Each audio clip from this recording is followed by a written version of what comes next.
आज मैं आपको सेल्फ स्टार्टर कनेक्शन के बारे में बताऊंगा। सेल्फ स्टार्टर कनेक्शन किस तरीके से होता है एक गाड़ी में। ये बेसिक है, सभी गाड़ी में सेम कनेक्शन होता है। Battery, ignition switch, fuse, relay का फ्यूज़, ये क्लच पेडल का फ्यूज़, ये इग्निशन स्विच में सप्लाई जाती है, उसके लिए फ्यूज़ लगा है। ये हमारा सेल्फ स्टार्टर रिले है, जिसको स्टार्टर रिले बोलते हैं। 4 पॉइंट होते हैं इसमें। ये सेल्फ स्टार्टर है, इसका ये सोलनॉइड है, इसमें 3 पॉइंट है, एस, बी, एम।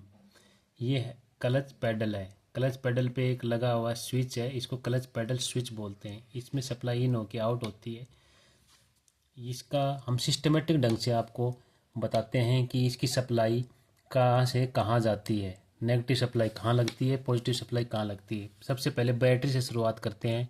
जो नेगेटिव सप्लाई है वो गाड़ी के बॉडी के साथ कनेक्ट रहती है परमानेंट।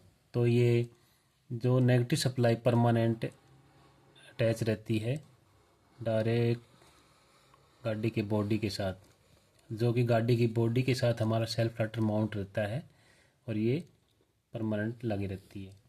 और एक नेगेटिव सप्लाई ये हमारी जो स्टार्टर रिले है इसके 85 नंबर टर्मिनल पर रहती है परमानेंट। फिर जो बैटरी से पॉजिटिव सप्लाई निकलती है, पॉजिटिव सप्लाई डायरेक्ट जो मोटी केबल होती है वो मोटी केबल से आउट होके डायरेक्ट सेल्फ स्टार्टर के बी टर्मिनल पे जाती है, जैसे कि हम आपको दिखा रहे हैं।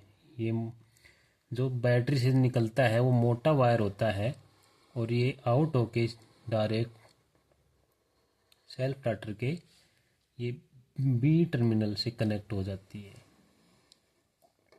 बी टर्मिनल से कनेक्ट हो जाती है। और फिर हमारा इससे एक टेपिंग रहता है, या तो सेल्फ स्टार्टर के इस पॉइंट से वायर आता है या कहीं भी वायर से टेपिंग रहता है।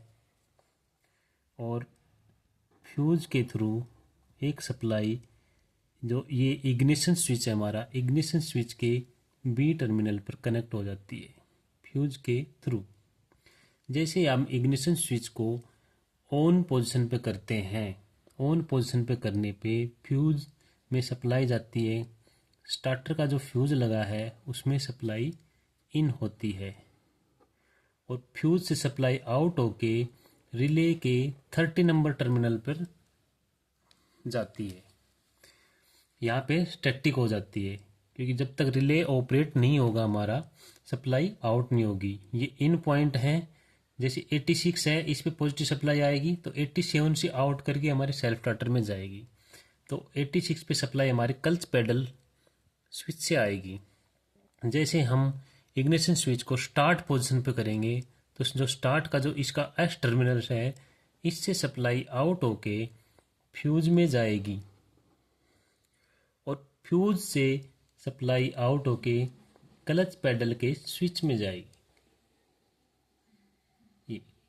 जैसे ही क्लच पेडल को हम ऑपरेट करेंगे, क्लच पेडल ऑपरेट करने पे ये स्विच ऑपरेट होगा और स्विच से सप्लाई आउट होकर,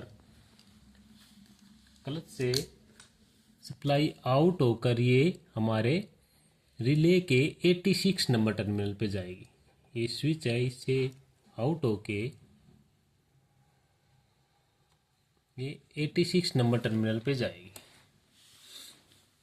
86 नंबर टर्मिनल पर जैसे ही सप्लाई पहुंचती है वैसे हमारा रिले ऑपरेट हो जाता है और 30 नंबर और 87 नंबर टर्मिनल आपस में इंटरकनेक्ट हो जाते हैं और 87 से सप्लाई आउट होकर, 87 से सप्लाई आउट होकर सेल्फ स्टार्टर के एस पॉइंट पे जाएगी।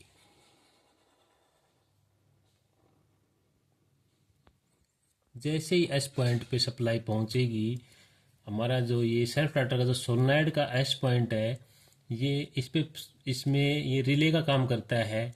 जैसे ही सप्लाई पहुंचेगी ये जो एम ओ बी और एम टर्मिनल है इनको आपस में कनेक्ट कर देगा।